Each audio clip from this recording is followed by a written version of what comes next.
नमस्कार साथियों, कैसे हैं आप सभी। आई होप आप सभी अच्छे होंगे, स्वस्थ होंगे, मस्त होंगे। दोस्तों, आज के सेशन के माध्यम से हम जानने वाले हैं कक्षा 6 गणित अभ्यास 13।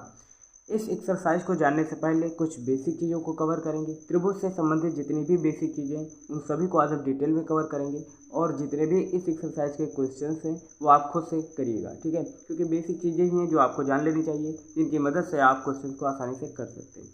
चलिए देखते हैं। अब सबसे पहला चैप्टर का नाम है त्रिभुज, तो हमें जानना चाहिए त्रिभुज क्या होता है, ठीक है ना।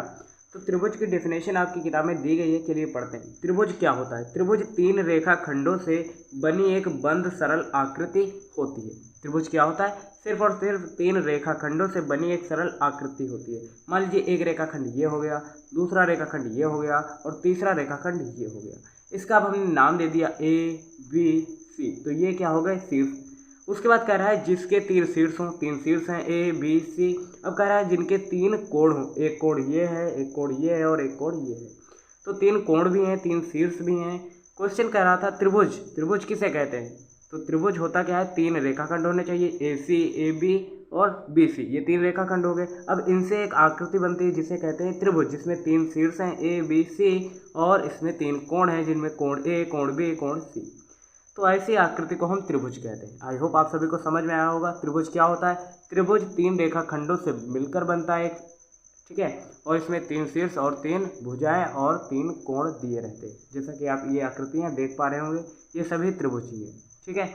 अब जानते हैं त्रिभुज के प्रकार, जिनमें नंबर 1 पर आता है समद्विबाहु त्रिभुज। किसे कहते हैं। देखिए, समद्विबाहु त्रिभुज की एक खासियत होती है। देखिए, इसे लिखते कैसे हैं, समद्विबाहु। समद्विबाहु यानी कि सम मतलब समान, द्वि मतलब दो और बाहु मतलब भुजाएं, जिसकी दो भुजाएं समान हो। कोई एक ऐसा त्रिभुज जिसकी दो भुजाएं समान हो, समद्विबाहु त्रिभुज कहते हैं। मान लीजिए एक ये भुजा दी गई है, एक भुजा ये दी गई है और एक भुजा ये। मान लीजिए इसकी लंबाई 3 सेंटीमीटर और इसकी लंबाई 3 सेंटीमीटर और ये कुछ भी हो, ठीक है। तो ये भुजा और इस भुजा की लंबाई बराबर है ना, तो ऐसे त्रिभुज को कहते हैं समद्विबाहु त्रिभुज। समद्विबाहु त्रिभुज का ये उदाहरण दिया गया, आप देख सकते हैं 2.2 सेंटीमीटर इसकी लंबाई और 2.2 इसकी सेंटीमीटर लंबाई, ठीक है, और ये 2.4 यानी कि अधिक है। तो ये भुजा और ये भुजा आपस में समान है ना, समान लंबाई की है, यानी कि ये समद्विबाहु त्रिभुज का उदाहरण होगा। समद्विबाहु त्रिभुज का मतलब होता है कोई एक ऐसा त्रिभुज जिसकी दो भुजाएं परस्पर समान हो और एक भुजा भिन्न हो, तो ऐसे त्रिभुज को कहते हैं समद्विबाहु त्रिभुज, ठीक है। उसके बाद आता है समबाहु त्रिभुज। किसे कहते हैं, तो समबाहु आप इसके नाम से ही परिचित हो जाएंगे। सम मतलब समान, बाहु मतलब भुजाएं और त्रिभुज मतलब त्रिभुज।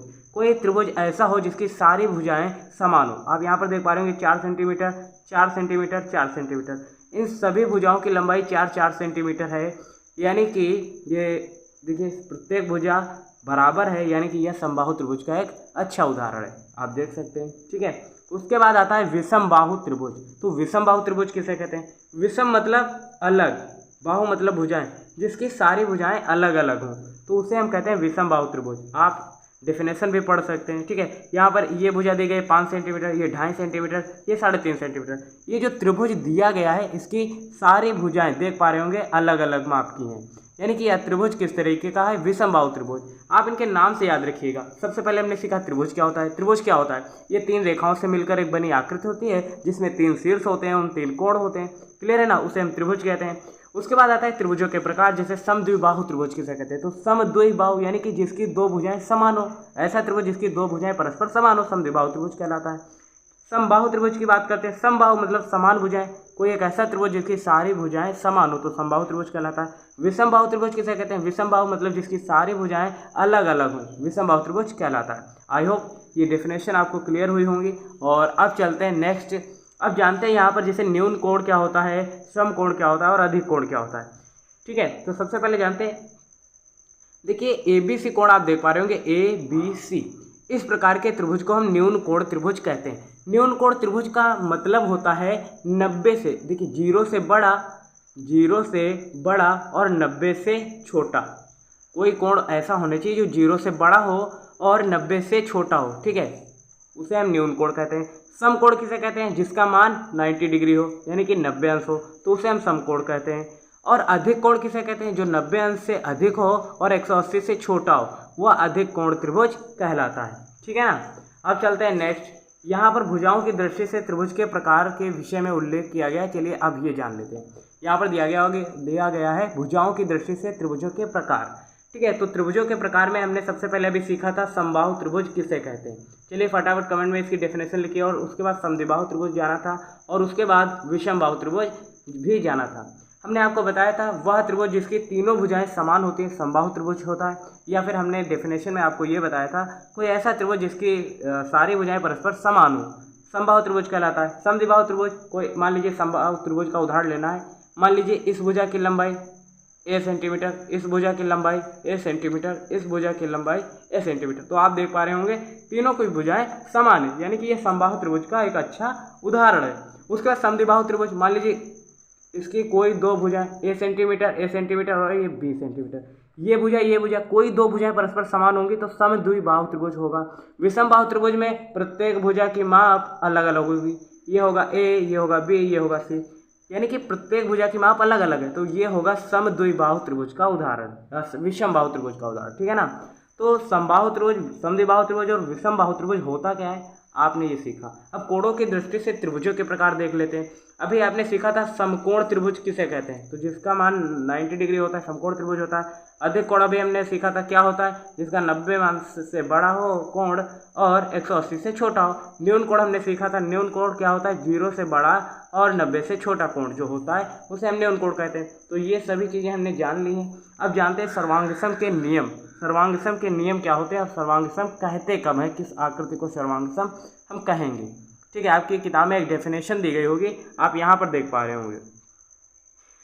क्या कह रहा है, जब दो आकृतियां एक दूसरे को पूर्णतः ढक लेती हैं तो उन आकृतियों को हम सर्वांगसम कहते हैं। अभी आपको ये डेफिनेशन आई होप क्लियर नहीं होगी। क्वेश्चन क्या कह रहा है, देखिए जब दो आकृतियां एक दूसरे को पूर्णतः ढक लेती है तो उन आकृतियों को सर्वांगसम कहते हैं। मान लीजिए ये 2 सेंटीमीटर का एक वृत्त है और यहाँ पर भी हमने 2 सेंटीमीटर का एक वृत्त बनाया, तो ये वृत्त इस वृत्त के ऊपर अगर हम रखें तो ये पूरी तरीके से झप जाएगा।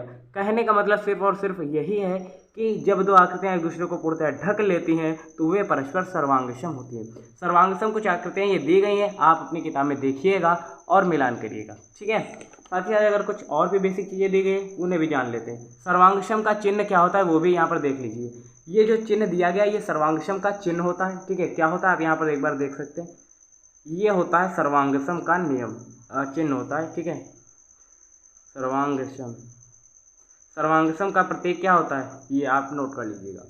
उसके बाद दो रेखाखंड सर्वांगसम कब होते हैं, जब उनकी लंबाइयाँ समान हो। ठीक है, दो रेखाखंड सर्वांगसम कब होंगे, जब उनकी लंबाई समान हो। या फिर दो कोण, जो कोण दिए गए होंगे वे सर्वांगसम तभी होंगे जब दोनों कोण आपस में बराबर होंगे। ठीक है, दो वृत्त सर्वांगसम तब होंगे जब उनकी त्रिज्याएं समान होंगी। वे आकृतियां जो आकार और माप और साइज में समान होती हैं सर्वांगसम होती हैं। ठीक है, आई होप आप सभी को ये इतना क्लियर हुआ होगा।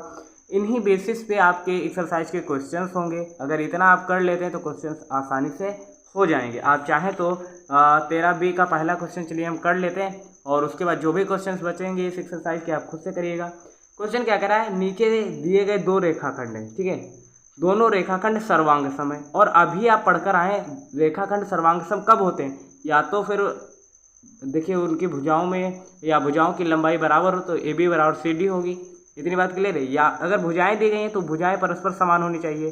त्रिभुज दिया गया तो उनके कोण परस्पर समान होने चाहिए। अब इसमें कह रहा है सर्वांगसम है, यानी कि AB बराबर CD होगा, पहले से निर्धारित हो गया। तो AB बराबर 4.5 सेंटीमीटर, तो CD की लंबाई कितनी होगी, AB बराबर CD, यानी कि CD की भी लंबाई कितनी होगी 4.5 सेंटीमीटर। और यही आपका राइट आंसर आ रहा होगा। इन्हीं बेसिस पे इन क्वेश्चंस को करना है और एक्सरसाइज के जितने भी इंपॉर्टेंट क्वेश्चंस दिए गए आप खुद से कर सकते हैं। ये क्लास कैसी लगी आप मुझे कमेंट में बता सकते हैं। मिलते हैं नेक्स्ट अमेजिंग वीडियो के साथ, तब तक के लिए जय हिंद, नमस्कार। देखते रहिए लाइफ टाइम।